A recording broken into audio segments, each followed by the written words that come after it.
You think about it, because I'm going to ask you next. Oh boy. I might have to switch up, honestly, after that performance, but we'll see this game. What about you?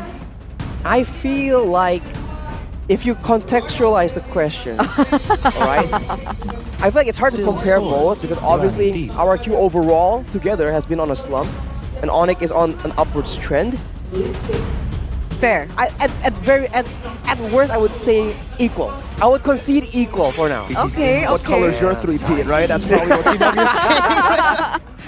But here we are, ladies and gentlemen, in the drafting phase for game number 2, presented to you by the official tournament smartphone Samsung Galaxy. Once again, RRQ have opted to go for the Luo Yi Harith as well as the Ling Ben. It is RRQ with the second pick this time around. They've opted for that side Natan, Claude, and Barat. This means that Zukaja is open. Fredrin still going to be the choice for Onic. And that means that the Matilda can be taken away by RRQ this time around. It's such a weird trade here because if they do go for Matilda, they're probably going to leave the Angela open. And if they do so, Onic will get their hands on an Angela. So maybe for RRQ, the right option to go for right now, Natan's banned out. Do they still go for the Roger here? Do they just take away the Matilda? Do they try to switch it up? Or do they try to double down on what they try to do in game 1? I think going for the Roger is going to be a bit too risky. I feel like the Angela trade makes a bit more sense. And it might force Sans into an Angela, right? And Sans on less damage can technically be considered a bit of an advantage. But RRQ, they want the whole package. Matilda Paramus immediately. The strong trio that Onic had in game number 1, they've stolen it away from Onic, forcing Onic into a question. What else, what other strats do you have up in your sleeve? But by the way, the RRQ 100% win rate, prioritizing Skylers here in the first phase, has broken. Technically, right, because they did go for a bit of a flex kind of deal. It wasn't his signature heroes just yet, but yes, it has broken. We have a comment here by Mr. Emperor Jonathan Liandi. In my opinion, Lutfi has already proven why he replaced Boots. This player has a lot of potential. Agree, disagree? In the words of Lutfi, not mine, this is Lutfi in an interview, he said, yeah, I replaced Boots because Boots is old. Nah, but seriously, Did he actually say that? yeah, Boots told him to say Yeah, it. Boots Boots said told him to that. say it. Yeah. He's a joker himself.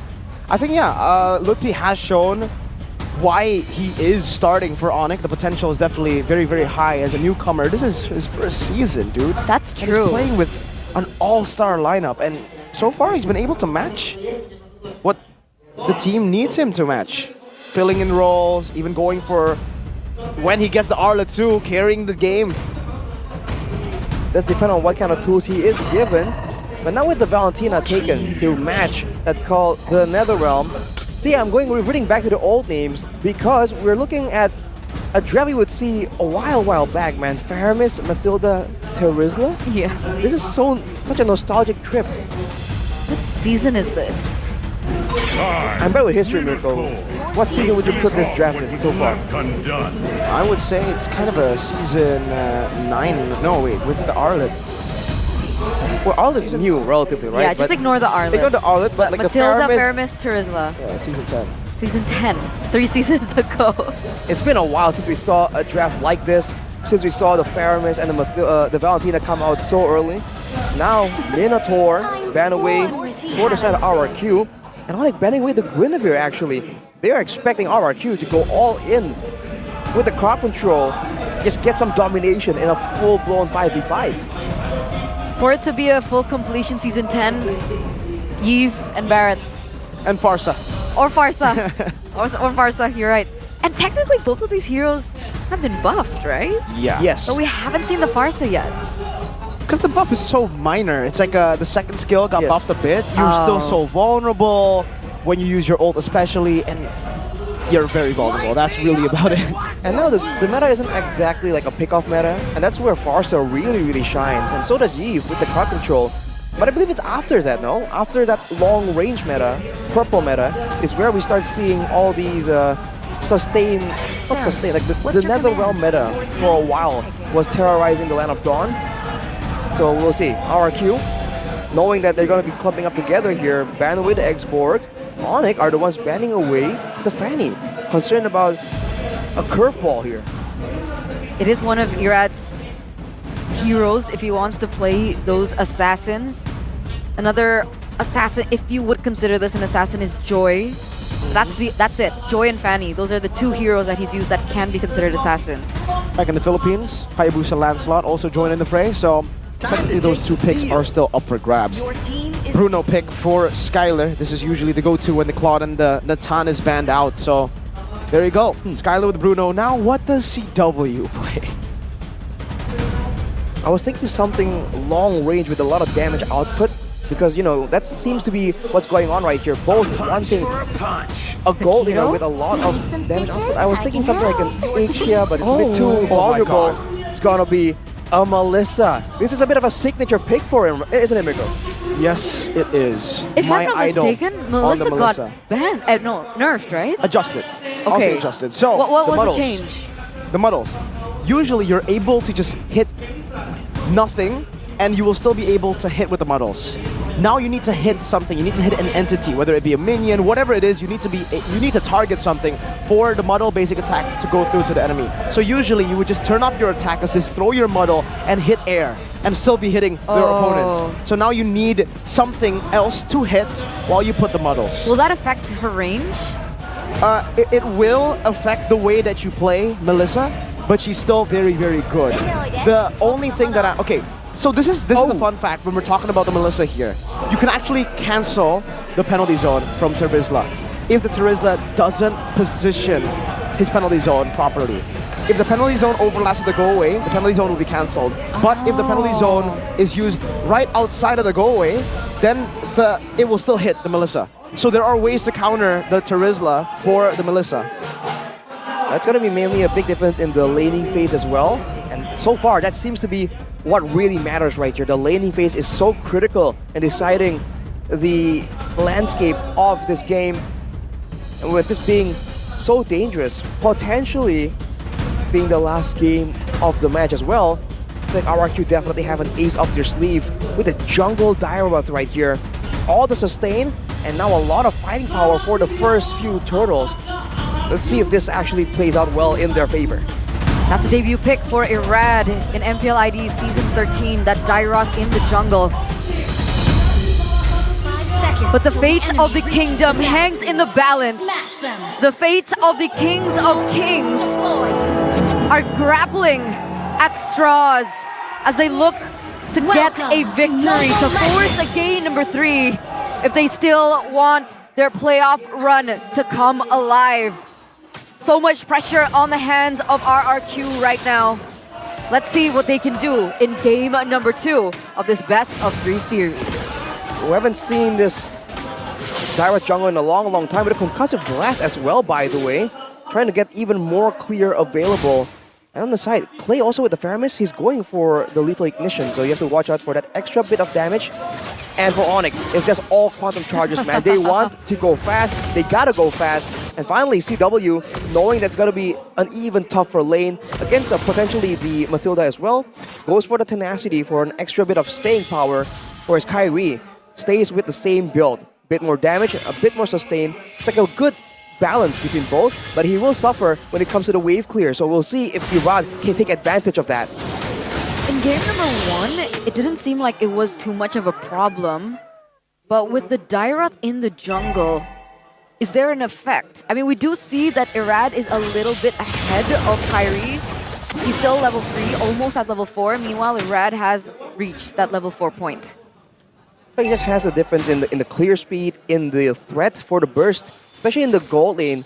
Now that it's not a Baxia, it's just a hero with a lot more damage available. So it also shreds. So if Skylar and Brusco make the play together, oof, it could have been very dangerous. But no, it is cancelled by CW. That was interesting. So I'm just looking at the little interactions here for the new model mechanic. Up top though, Lopi going in for some damage. Clay already very low, and ooh, that pullback could have had very tragic results. Lopi level 4 with Sans as well. Clay with level 4. Sans already stealing that Netherrealm, Irad jumping into the back with the penalty zone as well. Lutpi gonna be caught in the damage. Appraiser's back from the Turtle Pit, and that's Lutpi who falls as first blood, but the Turtle will be secured as Keyboy gets out with the vengeance. Turtle traded for kill. Who was it worth it for? I think it's still, in a way, worth it for Onic. They're the ones who are trying to go for a bit of a balanced composition. So the fact that they were able to get the Turtle, despite going up against a Netherrealm, a Mathilda, it's a small victory. But I think Onic has a ways of making small victories start to snowball, start to kind of assist each other. And look at CW. Is finding ways to make this Melissa work, already having a level advantage as well. Yeah, you can even see it, right? I think the extra range that he has been able to harass Skylar. Even Brusco can't say much when Keyboy goes in for the roam as well onto the Arlet. But meanwhile, the rest of the members already harassing Irad in his own jungle too. The Fraser's Wrath used up early. Some strike as the Shadow Stampede pulls him forward. Kyrie still with the Retribution, but now Irad jumps in. A good final slash to disengage with the Circling Eagle. Now with the Guiding Wind, bringing Irad back to Keyboy. A stun to cancel, to disengage once again. And a good win for Onic. Purple buff for nothing. The issue right now is RRQ. They're spending a lot of resources defensively. So when they try and go in aggressive like that, it's usually after. And Onic have kind of secured their route, their way to go out, their escape routes technically. So you're looking at all these fights. RRQ can win it, but they really can't find the fight. They can't force Onic to stay and fight them in the middle of the ring. It's really tough. CW still harassing. Look at Skylar's HP right now. He does get some help through from Brusco, but he's been completely zoned away from the turret. That's a full gold plating given to CW. And so we're going to lose out on several gold wagons as well. A lot of gold there. Fortunately, he is able to actually make his way back, and all the plating is taken away by CW. Let's see the items here. It's really a 1k gold lead. Not really the start that I think RRQ were looking for. Penalty zone on the Sans, he has another round. Flickers out to safety, Circling Eagle knocks him up as Kyrie goes in for the taunt onto Dawn. Now two-man knockout strike, that's 2 times. On him, missed some strike, and Irad wins out the Reggie battle. Now jumps in on the Sans, but a final snag on Sans! He gets done just barely! Clay with the Ghost Burster takes him out. An all-out win for RRQ for now. A kill and a turtle to their name. Wait. Was Irad already level 7? Or was he not yet level 7? Because he was a level below the last time I checked. Was it a change in the last few moments? Because that was a huge win. CW now in trouble. Very low, one last hit should do it. He pops into Inspire, but it's not enough. Skylar gets the kill in the bottom lane. And yes, Eterna, Irad was level 6, and then he got the turtle. That's what leveled him up. Wow. Small, again, big moment there for RRQ. Immediately just going online in multiple lanes, not trying to push the tempo back and swinging all the priority back to Skylar on the Bruno. Probably trying to get him to snowball even more. That will be the ideal condition right here. But it's the same idea. They want to go for a big fight. They want to out-sustain the members of Onic, and they want to use the Armor Shred to ensure that Skylar will be able to just delete everyone. I think the EXP lane is where it's going to be important later on, because Dawn is one of their main engage tools. He is the main frontline as well, and of course Paquito can always make the plays happen. Two-man knockout with the Circling Eagle. Final slash displacing 2. No initiation. Appraiser's Wrath to sustain back from the Abyssum Strike. And in the bottom lane, a bit of a battle again. 1v1, a duel. And Skylar is now ahead. So initially it was CW being able to have a bigger advantage in the gold lane. Was it because of CW's death earlier on? Yeah. For sure. But if you look at the gold, they're actually still evenly matched at 4,300. The highest claw power spike, though, is what Skylar is enjoying right now. Like we talked about in the previous game, he needs to try and use it as much as possible before CW gets his own power spikes, because later on, the Melissa will be able to output more damage to more people at the same time. And now this is where things get interesting, because both of these teams are going to be vying for the next official objective. Irad, though. CW dashing away from the penalty zone. Keyboy in the back doing some damage as Dawn is there. Another round plays down. Irad already very low as Luke Pete now pops into knockout strike to go back and displace them once again. Muddle plays down on the 2. Clay and Dawn taking some damage. CW is still in the back, free hitting, has the go away, has the Inspire. We're still waiting on a good time to engage. Two-man Circling Eagles. Keyboy gets brought back, but has the vengeance to sustain just a bit. That's a retreat from Kyrie as Irad is all alone, now pinned down by the go-away too. Sans picks up the kill. 1-for-1 Keyboy for Irad, but a turtle is secured by Onic as Kyrie continues this chase. Now onto Don, who goes and retreats back to his tier 1. Kyrie on the purple buff, RRQ very low. Sans in the mid lane alone. And CW trying to capitalize on this in the bottom lane to take a tier 1 for free. He's so low on mana, and yet he's still being very aggressive. Kyrie now onto Dawn. He doesn't get caught out just yet, but he is going to be able to take away that buff from RRQ. That was a 1-for-1, but Onic was able to secure that neutral objective. So that's a 1.2k gold lead for Onic. We do see Skylar picking up another item. The Berserker's Fury, that's, I think, the faster power spike he can enjoy over the other marksman. Now it's going to be critical. They tried to use it to fight earlier, but now, just making a play towards Lutpi here, without any setup. They're just trying to brute force the counter take. Shots, another knockout strike, and another jab in front. Displaced though, Shadow Stampede brings him back now with the final slash. Oh, Lutpi gets a shielding, and Missile Strike dodged away from Keyboy. Wow, with the vengeances. Just get out, and now Kyrie with full HP is just walking them down. 4v3 earlier. With Lutpi recalling, he goes to the bottom lane. Melissa, CW, walking up top. I think Irad is just being way too aggressive right here. I know that he needs to be in the front, he needs to apply that pressure and the shred, the armor shred as well.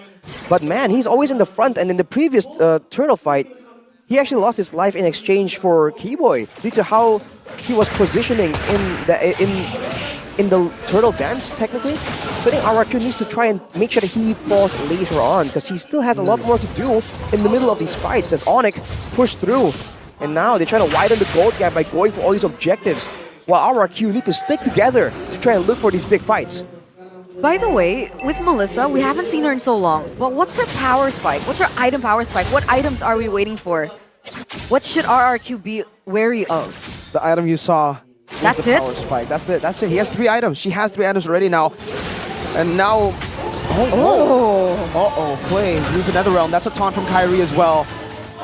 And that's before Onic even decides to go in. No Netherrealm right as the Lord spawns in. But yes, CW has hit his power spike. 9 minutes in, 3 items. And then Karcher as Skylar with only 2 items. Now the fight will break out though. Withering out Sans. Final slash onto Irad, displacing. Muddle, placed down. Kyrie very low. Has to go back to sustain. And RRQ, despite not having the Netherrealm, will be able to walk away and reset. Yeah, they don't commit onto this. Lutpi gonna be able to put some pressure in the bottom lane. But luckily, it's the bottom lane, so they are gonna be able to access it very quickly. Dawn versus Lutpi right now. Paquito and the Terizla. The Paquito should have a better time in the far lanes. He should be more mobile, and as you say that, Chuna, he does make his way there because it was pushing for RRQ. But oh, look at that! Now with the go-away plays down, a Missile Strike getting rid of the Netherrealm, but CW is caught in the midst of it all. That's another Strictly Ego to displace him. CW still doing damage as he survives all the way in the back. Now it's Lutpi, who flickers forward, gonna go for the assassination on the Skylar, but he has the sliding tackle to escape. Irad taken down, and Onic have won the prolonged team fight. Now it's Lutpi in the back still with a knockout strike. Keyboy trying to run away, a Strictly Eagle to knock 2 up. Kyrie there, and Sans picks up the double kill. How? Risk again, that's a dash forward. A terrified Keyboy with a conceal. One last shot is all he needs, but Skylar's 9 tackles to get him there. Oh, Keyboy! Still able to assassinate one. Now Lutpi with a knockout strike with the shielding as well. One last shot should do it. Sans capitalizes on Lutpi's distraction, and meanwhile, Kyrie and CW stay busy, takes the Lord. How can you be that well coordinated, and how do you lose only one person in the midst of all that chaos? Clay? Bonked to death. Waka King is what they're playing right now, and they're playing it good. They're just in sync so well right here. And it's so unfortunate for RRQ that everyone that got low in that fight survived with a sliver of HP. Meanwhile for RRQ, they were so desperate, so intent on getting more kills right there. They went and risked it, but unfortunately they lost even more members. Now at a 7k gold lead, with Onic showing they can beat RRQ despite the Netherrealm, despite the Mathilda difference. They are marching down towards RRQ's base with the Lord. This Melissa pick has proven to be insane for CW, and it looks like that is the entire reason for this pressure. I mean, even with the adjustment on the models, it looks like there's absolutely no problem as the Sky Kings look for the invade. Well, let's see now. The muddle zoning them away. They don't even need any of the frontliners to walk on forward. Two-man knockout strike. This is zone again. Penalty zone for the back by Dawn, and now the Strictly Eagle. Everything Netherrealm plays down as they go away as well. Pins them all down. CW with Inspire, reduce the strike. CW dodges away. Calvin with Nana gets out, and RRQ all get baited by that one man. Now they're stuck in no man's land. Now it's Clay next to fall with a vengeance. Keyboy displacing Brusco, taunted up, locked down, and Kyrie takes him out. Skylar, one last man standing. The Crown Prince stays alive, but the Kingdom fall. Ludpi takes him out. 2-0, clean sweep. The Empire crumbles. Their crowns are still perching atop their heads. The Sky Kings with a clean sweep in this Royal Derby. This truly proves that there is one crown to rule them all.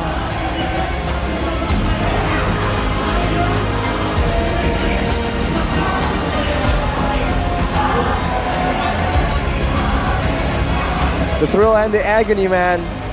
The Onic fans just go wild. Whereas for the Kingdom, it's a completely different story. Expectations were high, but unfortunately, up against the Sky Kings, it is just not enough. The Thunderstruck prevail. And this makes it official.